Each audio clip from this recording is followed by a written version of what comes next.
বলো না যুবক, কতদিন হয় বলতেও পারো না ফজরের ওয়াক্ত কখন,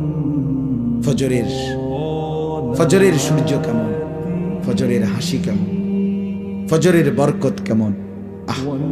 আল্লাহ তাআলা বলেন কুরআন আল ফজর আই সালাত আল ফজর।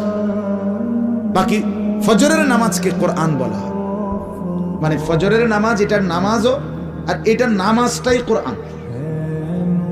তাফসিরে লিখছে মানে হলো এই, ফজরের নামাজ যেন কোরআনুল কারীমের লম্বা তেলাওয়াত দিয়ে মোড়াইয়া প্যাকেটিং করিয়া ফজরের নামাজ দেওয়া হয়েছে। ফজরের নামাজ যেন কোরআন মোড়ানো, কোরআন দ্বারা প্যাকেটিং করা।